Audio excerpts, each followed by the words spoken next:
Just look at this. It's a drawing of a human fetus tucked away inside the womb. And the detail is it's breathtaking. The accuracy is almost photographic. But here's the thing. This wasn't made with an ultrasound or some high-tech camera. Nope.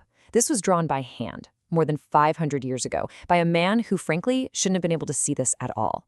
So that's the big question, right? How in the world did an artist from the Renaissance, Leonardo da Vinci, manage to see inside the human body with a clarity that wouldn't be matched by science for hundreds of years? All right, let's get into it. So first, let's just focus on what seems like an impossible drawing. I mean, this image of the fetus is one of Leonardo's most famous anatomical pieces. But think about it. To draw this, he actually had to see it. He needed to get his hands on a dissected human uterus, which for an artist back then was, well, it was basically unheard of. And he did it all without any of our modern tools. No surgical equipment, no chemicals to preserve the body. And the craziest part, he did it all in secret, totally against the rules, breaking one of the biggest taboos of his time. Okay, to really get just how wild this was, you've got to step back into his world for a second.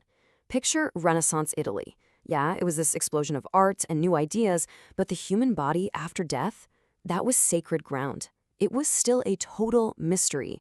The church was absolutely against what they called mutilating corpses, and just the general public, they were deeply, deeply uncomfortable with the whole idea. So when Leonardo picked up a knife to cut into a human body, it wasn't just some clinical scientific thing. No, it was a massive violation of pretty much every social and religious rule in the book. And this contrast right here is so important to understanding how bold he was. I mean, sure, official dissections did happen back then, but they were these rare public shows. It was more like a piece of theater from medical students than a real serious investigation. Leonardo's work, though, it was the polar opposite.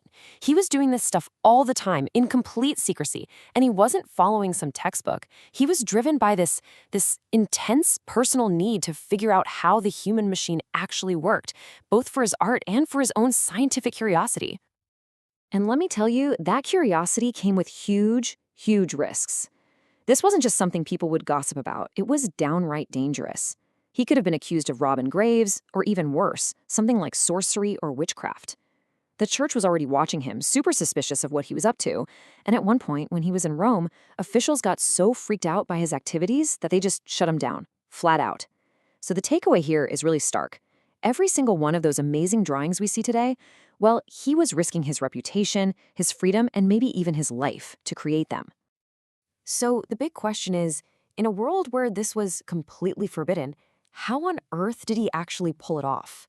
How did he get access to human bodies and do his research without getting caught? Well, this is where the story gets really interesting, and we see Leonardo not just as a genius artist, but as a master of secrets, on this kind of undercover mission for knowledge. It turns out he had a whole system. You see, as he got more and more famous as an artist, he started using his influence. He'd make friends with surgeons or get into hospitals, like the famous Santa Maria Nuova in Florence. Once he got access, he had to work lightning fast, usually by candlelight and some hidden room or cold morgue, because he was in a race against the clock, against decay.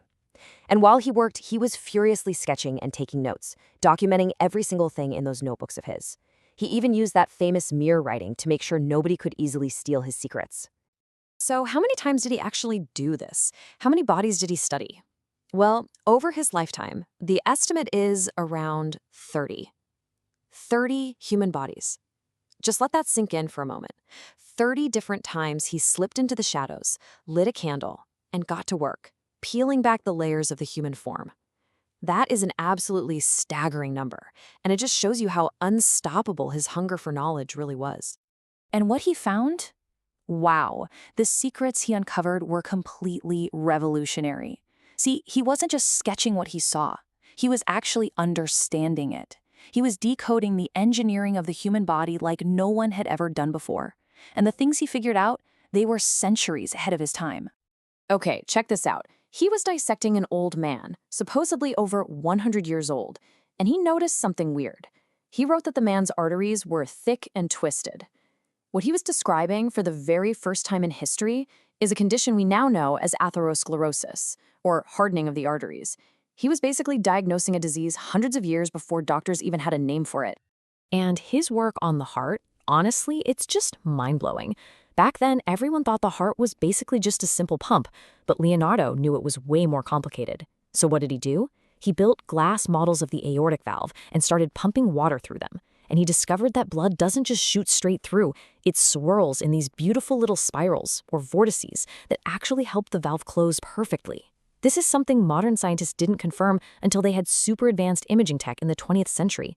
He was 400 years early. And the list just goes on and on. He was the first to create these incredibly detailed cross-sections of the human skull, showing all the little chambers inside. He mapped out almost every muscle in the body, figuring out exactly how they all work together to make us move. And of course, there's that drawing we started with, the very first scientific drawing of a fetus in the womb. He was literally opening a window into the beginning of human life, something no one had ever seen before. I think this quote just nails it perfectly. He wasn't just an artist drawing a body, and he wasn't just a scientist listing off parts. He was both at the same time. You know, he could see the engineering in the way a muscle contracted, and he could see the pure artistry in the curve of a bone. So his drawings aren't just pretty pictures, they're investigations. Each one is like another layer of the onion peeled back, getting closer and closer to the truth. Okay, so you hear all that, and you've got to be thinking, with all these game-changing discoveries, why isn't Leonardo da Vinci known as the father of modern medicine? Why didn't he change everything right then and there? Well, this is where the story takes a really tragic turn, because for centuries, his genius was a secret. So here's what happened. When Leonardo died in 1519, all those priceless notebooks just got scattered. They went to his students, got sold off, and most people had no idea what incredible science was hidden inside them. Then, a few decades later, in 1543, a guy named Andreas Vesalius publishes this amazing book on human anatomy, and he becomes the father of anatomy. The crazy part? He had no clue that Leonardo had already figured out and drawn a lot of the same stuff, sometimes even more accurately. It literally took until the late 1800s for scholars to start putting all of Leonardo's notes back together and realize what had been lost. And the really sad part, the tragic irony in all this, is that Leonardo always meant to publish his work. He wanted to create one massive, complete book on anatomy, but he just never finished it. You know how it is, life gets in the way, other projects pop up, and maybe the task was just too big. So instead of a revolutionary book that could have fast-forwarded the history of science, all of his discoveries just stayed as brilliant little notes, hidden away in his private journals. A legacy basically lost to time. But that's not where the story ends. Because even though his work was buried for so long, that secret eventually came out. And today, we can finally appreciate the incredible double legacy of all those secret dissections. Everything he learned in secret ended up changing two worlds forever. In the world of art, his insane understanding of muscles and bones created a whole new level of realism. Artists could finally paint the human body as it actually was. And in the world of science, well, his drawings are so good, so accurate, they are still used in medical textbooks today to teach complex anatomy. It's the ultimate proof that art and science aren't two different things. They're just two different ways of telling the amazing story of the human body. So that brings us to one last big what-if question. Just imagine for a second, what if he had finished and published that book back in the 1500s? How different would the history of medicine be if all his discoveries had been shared 300 years earlier? I'd love to know what you think, so drop a comment below. Thanks so much for watching this explainer. And hey, if you enjoyed this little deep dive, make sure you like the video and subscribe to the channel for more hidden stories from history, science, and art.